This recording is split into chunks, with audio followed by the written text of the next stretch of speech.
Care for older people is really important. Salford has a large elderly population, and that's due to increase by almost a third over the next 15 years.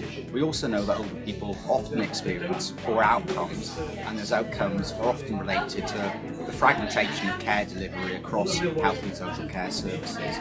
So if we can work together better to join up the care we provide to older people, we can deliver better outcomes and better experience. I think the first thing to say is integration will benefit some groups of people more than others, and older people with complex needs and multiple problems are by far the biggest group of service users likely to benefit from integration. And we have to start realising that they are the core users of modern health services, and we won't get services right or solve the efficiency challenge unless we get the offer right for older people.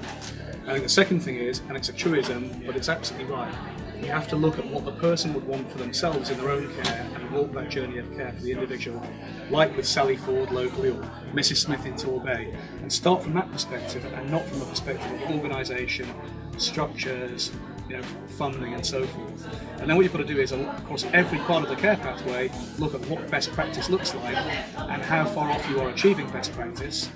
Then you've got to look at what each organisation could do better within its own remit, and then look at those things at the transitions, at the interfaces where working differently may make a difference, and use that as the basis for redesigning services rather than starting top down.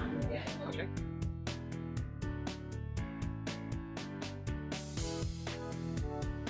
Well, of course, Salford's already very well known as a fantastic example of an integrated service, and they've got acute hospitals, so probably little to teach you guys, really. But I think the thing is, wherever you go in health and social care in all four nations, they're facing the same wicked set of problems: population ageing, rising prevalence of long-term conditions, rising pressure on acutes, reduced social care funding.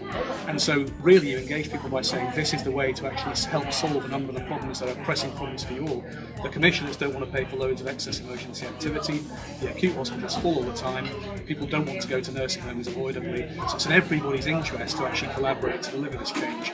But I think the other thing is, frontline practitioners in health and social care like to look at grounded, practical examples of areas that have done things and it's worked.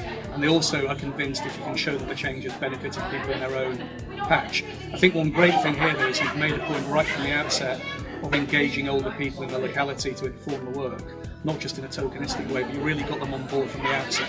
So vision, clarity of purpose, win-win solutions, and making sure it's grounded and engages local people. All of those things, but what I would caution against is over-promising savings. Just shifting the setting of care, delivering more care closer to home, will not necessarily save money across the whole health and social care economy. And I get worried when people are projecting massive savings that probably won't emerge for quite a while, even if you do all the right things.